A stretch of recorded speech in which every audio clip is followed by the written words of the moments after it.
الحمد لله وحده والصلاة والسلام على من لا نبي بعده.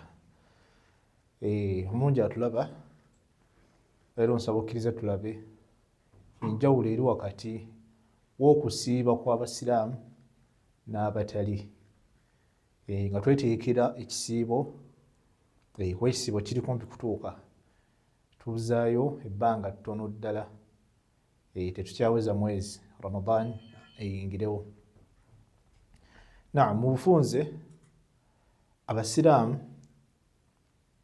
Allah subhanahu wa ta'ala yatulaalika okusiiba, era nga okusiiba tekwatandika ku mulembe gwa Nabbi Muhammad sallallahu alayhi wasallam, wabula nga ne ku bannabbi abamusookawo alayhimu ssalaam, bonna abannabbi abasookawo nabo baalina okusiiba kwabwe, baalinanga okusiiba nabo kwe baalinga basiiba, nga Allah yatutegeeza mu Qur'an ti ya ayuha alladhina amanu kutiba alaykum as-siyamu kama kutiba ala alladhina min qablikum la'allakum tattaquna.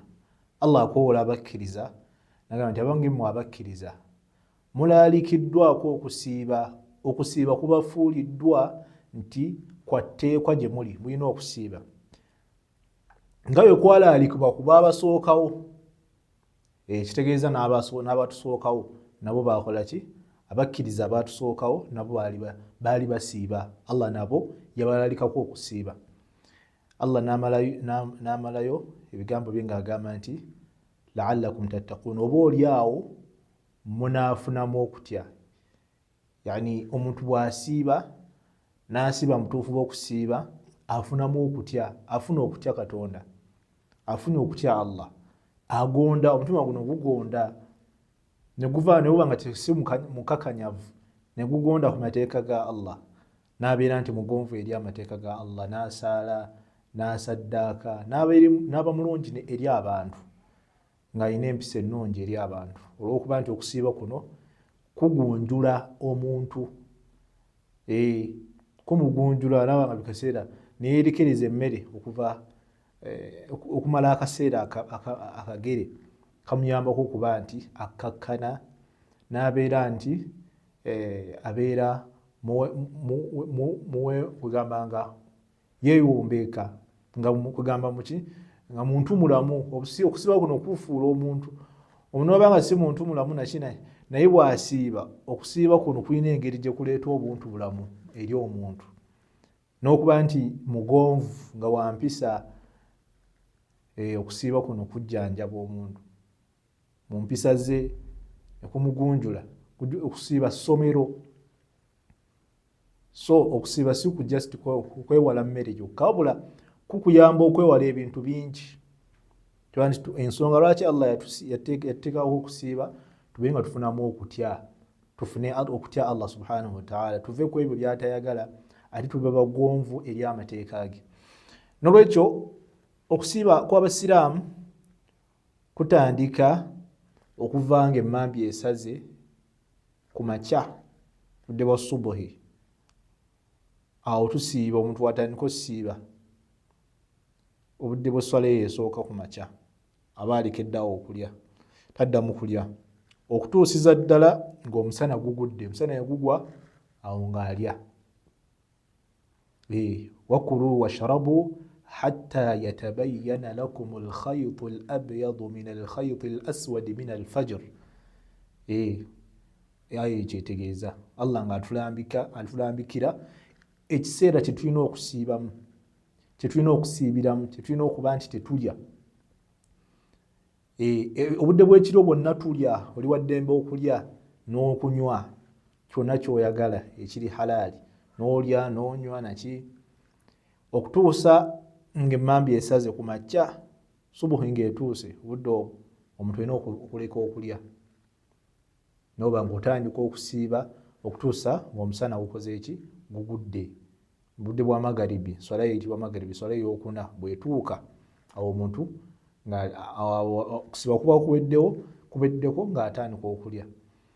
Naye ekiro ng'omuntu amaze okusiiba tekitegeeza nti ate kati atandika okukola n'ebikyamu, awulirize ebimyuziki, avuma abantu, yeeyisa ate bubi, atandika okulaba haramu, okwogera haram, okozesa emikono gy'okukola haram. Nedda, sigamba nti kati awo obusiraamu bumutadde afuuke muzimu eri.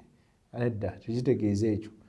Era kubanga omuntu akola bw'ati kitegeeza okusiba gamba takufunamu.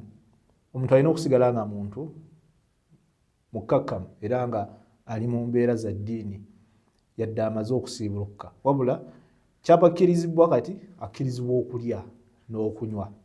Mpozi waba mufumbo akkiriza n'okubeera ne mukyala we.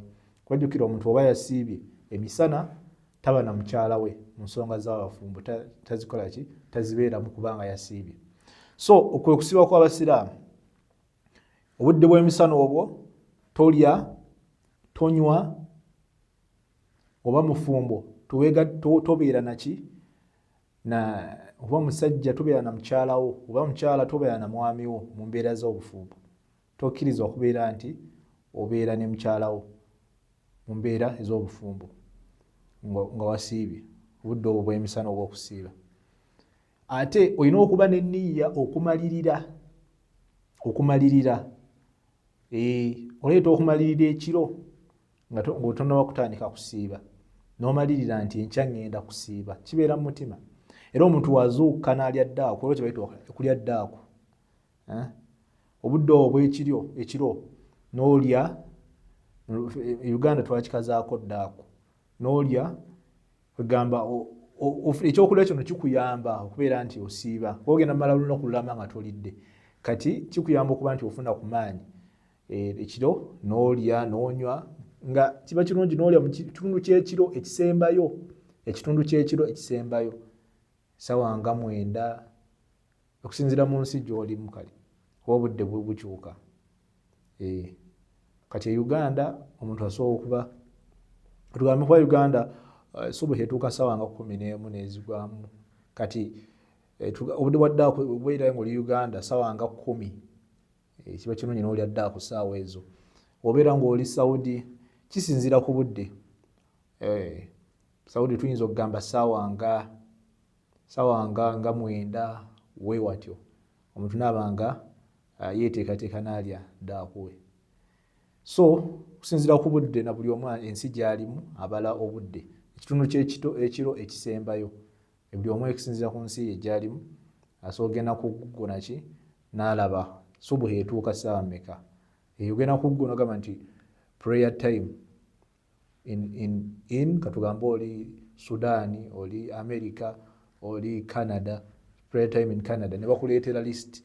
Kati walaba esswala eno eya subuhi esookera ddala fajiri, kati obazeeyo esswala esooka nga tennatuuka n'oba nga olya obaako nekyolya n'onywa n'okunywa nga tennatuuka esswala eyo. Osobola okubala like 30 minutes before, dakika nga 3 nga esswala eyo tennatuuka, n'oba nga weeteekateeka n'ofuna ekyokulya n'ekyokunywa. So eyo ensiba y'abasiraamu erimu okumalirira nti tusiiba ku lwa Allah kufunamu empeera. Naye ate waliwo ensiiba endala abatali basiraamu gye basiiba. Abasawo bangi bakubiriza n'abantu okusiiba just bya bulamu nga si bya ddiini. Egamba weewale ku mmere okumala akabanga, toba nakumalirira just obwagala kukuzza mubiri. Naye ate okusiiba kw'abasiraamu nedda, sigamba nti ofa nti oli mu kukola figa oba biki oba oli mu kwerabirira. Nedda, okusiiba yadde ng'ebyo bifuna naye si kyekigendererwa kyaffe. Ebyo bijja buzzi naye nga si kirina okuba ekigendererwa kyo. Ekigendererwa ky'okusiiba kufuna mu mpeera mu maaso ga Allah.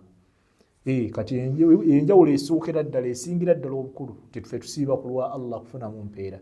Naye abalala basiiba oluusi kwejjanjaba, oli ayinza obba munene oba alina amasavu n'ebirala, omusawo n'amugamba nti siibako, gendako okola exercise, siiba nako, kugamba olya nnyo. Waliwo abantu ng'alya buli kaseera, kuba okulya buli kaseera kuyina engeri gye kutukosaamu. Waliwo omuntu nga talina programu yakulya, buli kaseera aba alina kyalya, n'agula akandaazi, n'agula crisps, n'agula kino kati mundaawe mu lubuto alina ebitundu byakola ki byakyankalanya, kuba buli kaseera biba bize. Kati namugamba siiba, eyo taba na nniya. Naye ffe tetusiiba bwe tutyo, tusiiba kufunamu kusiimisa Allah subhanahu wa ta'ala. Ekirala waliwo abasiiba, waliwo ensiiba y'eddiini ezimu nga bo basiiba n'agamba nti nze sijja kulya nnyama, tiye ng'asiiba kyayagala, naye ate ebirala n'abirya. Kati ffe abasiraamu si bwe tusiiba, wala ffe tusiiba tulina ky'oliirako ddala nga bwe tulaze. N'olwekityo ezimu ku njawulo wakati w'okusiiba kwaffe abasiraamu n'okusiiba okw'abantu abatali basiraamu. N'olwekityo n'obwekyo nsaba Allah subhanahu wa ta'ala abeere nga atutuusa mu Ramadan era atusobozesa okuba nti tusiiba era tubeere nga tweteekateeka okuva kati tandika okuba nti weeteeke mu muudu za Ramadan z'okusiiba. هذا والله أعلى وأعلم وبارك الله فيكم والسلام عليكم ورحمة الله وبركاته.